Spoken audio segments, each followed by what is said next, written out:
ಗೌರಿ ಕಣ್ಣೀರಿಗೆ ಕರಗಿ ಹೋದ ವಿವೇಕ್. ಇವತ್ತಿನ ಗೌರಿ ಕಲ್ಯಾಣ ಎಪಿಸೋಡಲ್ಲಿ ಏನೇನೆಲ್ಲ ಆಯಿತು ಅಂತ ನಿಮಗೆ ಕಂಪ್ಲೀಟಾಗಿ ಡೀಟೇಲ್ಸ್ ಬೇಕಂದ್ರೆ ನನ್ನ ಚಾನಲ್ ಸಬ್ಸ್ಕ್ರೈಬ್ ಮಾಡ್ಕೊಳ್ಳಿ. ಹಾಗೆ ವೀಡಿಯೋನ ಫಸ್ಟಿಂದ ಕೊನೆವರೆಗೂ ನೋಡಿ. ಹಾಗೆ ವೀಡಿಯೋಗೆ ಒಂದು ಲೈಕ್ ಕೊಡೋದನ್ನು ದಯವಿಟ್ಟು ಮರೆಯೋಕೆ ಹೋಗ್ಬೇಡಿ. ಹಾಗೆ ವೀಡಿಯೋ ಯಾವ ಥರ ಆಯಿತು ಅಂತ ಕೂಡ ಕಮೆಂಟ್ ಮಾಡಿ ತಿಳಿಸಿ. ಸೊ ಹಳೆ ಎಪಿಸೋಡ್ಗಳನ್ನು ಒಂದು ಸಲ ನೋಡ್ಕೊಂಬನ್ನಿ. ಗೌರಿ ಕಲ್ಯಾಣ ಸೀರಿಯಲಲ್ಲಿ ಪ್ರತಿದಿನ ಏನೇನೆಲ್ಲ ನಡೀತಾ ಇತ್ತು ಅಂತ ನಾನು ಕಂಪ್ಲೀಟಾಗಿ ಎಲ್ಲ ಅಪ್ಡೇಟ್ ಮಾಡಿರ್ತೀನಿ, ನೋಡ್ಕೊಂಬನ್ನಿ.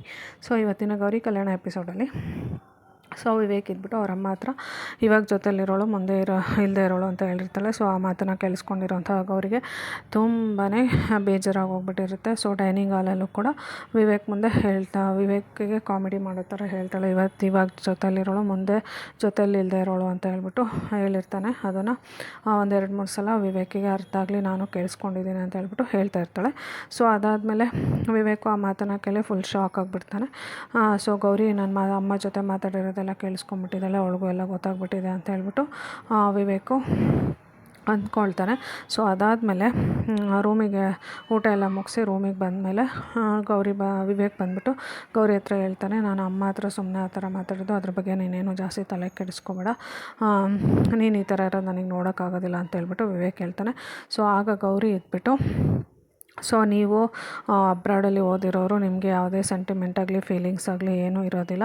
ಬಟ್ ನಾನು ಆ ಥರ ಅಲ್ಲ, ನನ್ನ ಕಷ್ಟ ಏನು ಅಂತ ನಿಮಗೆ ಯಾರಿಗೂ ಗೊತ್ತಾಗ್ತಾನೆ ಇಲ್ಲ.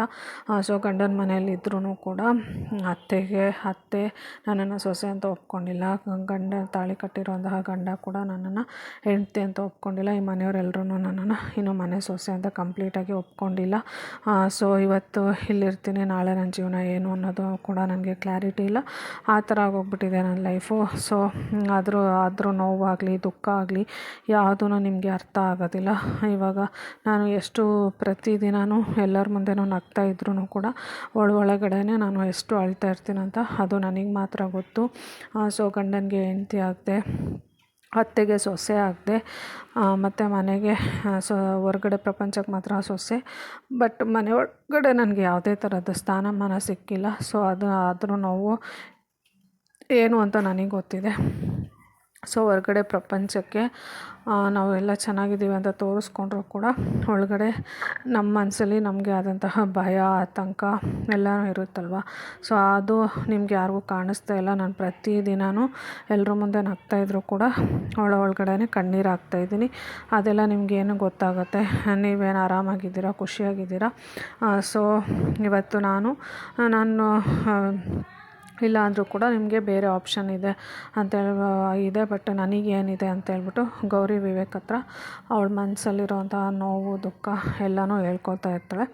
ಸೊ ಅದನ್ನು ಕೇಳಿಸ್ಕೊಂಡಂಥ ವಿವೇಕ್ಗೆ ಶಾಕ್ ಆಗೋಗ್ಬಿಡುತ್ತೆ. ಇವಳು ನೋಡಿದ್ರೆ ಯಾವಾಗಲೂ ಸಿಡ ಅಂತಿರ್ತಾಳೆ, ಆದರೆ ಇವಳ ಮನಸ್ಸಲ್ಲೂ ಈ ಥರ ಭಾವನೆಗಳಿದೆಯಲ್ಲ ಅಂತ ಹೇಳ್ಬಿಟ್ಟು ವಿವೇಕು ಶಾಕ್ ಆಗುತ್ತೆ. ಸೊ ಅದಾದಮೇಲೆ ಹೇಳ್ತಾನೆ, ಸೊ ನೀನು ಈ ಥರ ಅಳ್ತಾ ಇರೋದನ್ನು ನನಗೆ ನೋಡೋಕ್ಕಾಗೋದಿಲ್ಲ, ದಯವಿಟ್ಟು ಬೇಜಾರು ಮಾಡ್ಕೋಬೇಡ, ನಾನು ಏನೋ ಆವಾಗ ಆ ಥರ ಮಾತಾಡಿದೆ ಅಷ್ಟೇ, ಆದ್ರೂ ನಿನ್ನ ಬಗ್ಗೆ ನನಗೆ ಯಾವುದೇ ಥರದ ಕೆಟ್ಟ ಅಭಿಪ್ರಾಯ ಆಗಲಿ ಇನ್ನೊಂದಾಗಲಿ ಯಾವುದೂ ಇಲ್ಲ ಅಂತ ಹೇಳ್ಬಿಟ್ಟು ವಿವೇಕು ಗೌರಿಗೆ ಸಮಾಧಾನ ಮಾಡೋದಕ್ಕೆ ಬರ್ತಾನೆ. ಸೊ ಆಗ ಗೌರಿ ಹೇಳ್ತಾಳೆ, ನೀವು ಕಣ್ಣೀರು ಒರೆಸೋ ಥರ ಸಮಾಧಾನ ಮಾಡೋಕ್ಕೆ ಬರಬೇಡಿ. ಇವಾಗ ನೀವು ಕಣ್ಣೀರು ಒರೆಸಿದ್ರೂ ಕೂಡ ಅದು ನನಗೆ ಚುಚ್ಚಿ ಗಾಯ ಆಗುತ್ತೆ. ಆ ಥರ ಆಗೋಗ್ಬಿಟ್ಟಿದೆ ನನ್ನ ಜೀವನ, ನನ್ನ ಪರಿಸ್ಥಿತಿ. ಅದೆಲ್ಲ ನಿಮ್ಗೆ ಎಲ್ಲಿಂದ ಅರ್ಥ ಆಗಬೇಕು, ಅದೆಲ್ಲ ನಿಮ್ಗೆ ಅರ್ಥ ಆಗಿದ್ರೆ ನನ್ನನ್ನು ಯಾಕೆ ಇಷ್ಟು ದಿನ ಆದರೂ ಹೆಂಡತಿ ಅಂತ ಒಪ್ಕೊಳ್ದೆ ಇವತ್ತು ಜೊತೆಯಲ್ಲಿರೋಳು ಮುಂದೆ ಜೊತೆಯಲ್ಲಿ ಇರಲ್ಲ ಅಂತ ಎಲ್ಲ ಹೇಳ್ತಾಯಿದ್ರಿ ಅಂತ ಹೇಳ್ಬಿಟ್ಟು ಗೌರಿ ಇನ್ನೂ ಜೋರಾಗಿ ಅಳೋದಕ್ಕೆ ಸ್ಟಾರ್ಟ್ ಮಾಡ್ತಾಳೆ. ಸೊ ವಿವೇಕ್ಗೆ ಏನು ಸಮಾಧಾನ ಮಾಡಬೇಕು ಏನು ಅಂತಲೇ ಗೊತ್ತಾಗೋದಿಲ್ಲ. ಸೊ ನೆಕ್ಸ್ಟ್ ಎಪಿಸೋಡಲ್ಲಿ ಗೌರಿ ಮತ್ತು ವಿವೇಕ್ ಲೈಫಲ್ಲಿ ಏನೇನೆಲ್ಲ ಆಗುತ್ತೆ, ದಿನ ಬಂದು ಮನೆತನದಲ್ಲಿ ಏನೇನೆಲ್ಲ ಚೇಂಜಸ್ ಆಗುತ್ತೆ ಅಂತ ನಿಮಗೆ ಕಂಪ್ಲೀಟಾಗಿ ಡೀಟೇಲ್ಸ್ ಬೇಕಂತಂದರೆ ನನ್ನ ಚಾನಲ್ನ ಸಬ್ಸ್ಕ್ರೈಬ್ ಮಾಡ್ಕೊಳ್ಳಿ. ಹಾಗೆ ನೆಕ್ಸ್ಟ್ ವೀಡಿಯೋವರೆಗೂ ವೆಯ್ಟ್ ಮಾಡಿ. Thank you all. See you in the next episode.